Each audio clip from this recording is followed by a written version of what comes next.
We're getting along very well with China, and I'm getting along very well with President Xi. I think it's very insulting to say students can't come here because they'll go out and they'll start building schools and they'll be able to survive it. But I like that their students come here. I like that other countries' students come here. And you take out 300,000 or 600,000 students out of the system.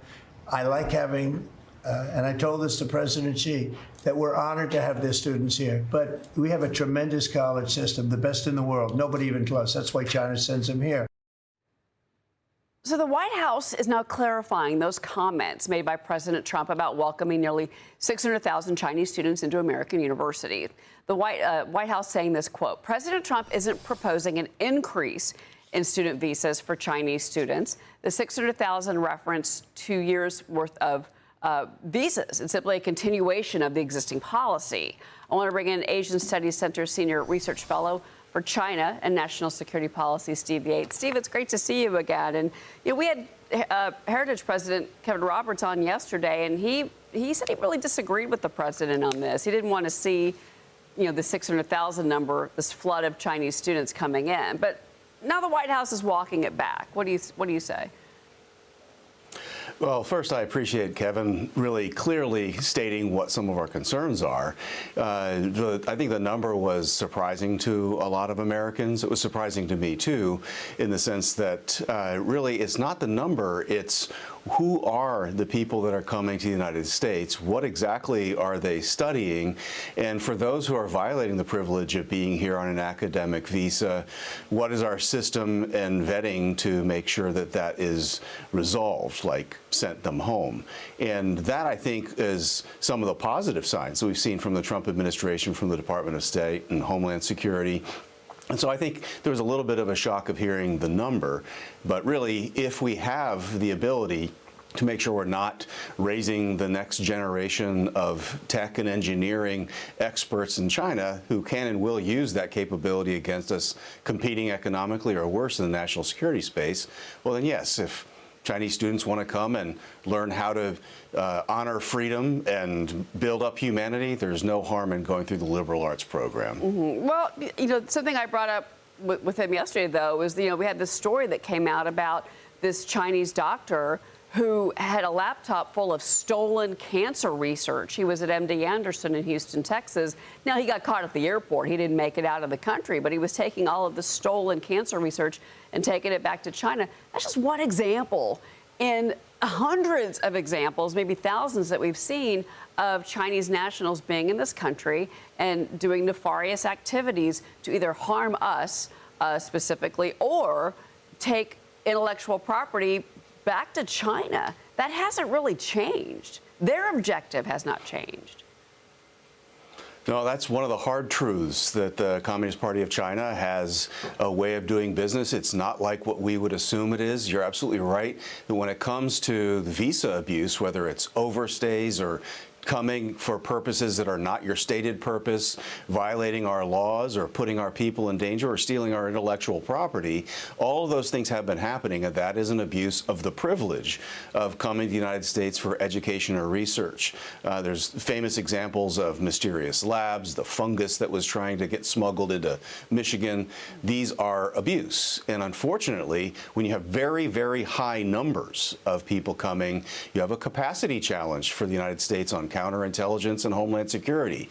And I think we have to put American people's interests first in this, and I have high trust in the Trump administration to do that, but I think it still needs to be balanced out a bit in this academic access issue. I mean, there's not much that's bipartisan anymore, but I think the threat from China still is bipartisan in Washington. Actually, Defense Secretary Pete Hegseth announced that the Pentagon's not going to allow Chinese nationals to work as coders on DoD cloud systems anymore. A Biden-Obama-era program previously did allow these Chinese developers to work as digital escorts in a role modeled by Microsoft, where foreign nationals remain under the supervision of remote U.S. contractors. Here's what the Defense Secretary said about all this. The use of Chinese nationals to service Department of Defense cloud environments, it's over. We've issued a formal letter of concern to Microsoft documenting this breach of trust, and we're requiring a third-party audit of Microsoft's digital escort program, including the code and the submissions by Chinese nationals. Did they put anything in the code that we didn't know about? We're going to find out.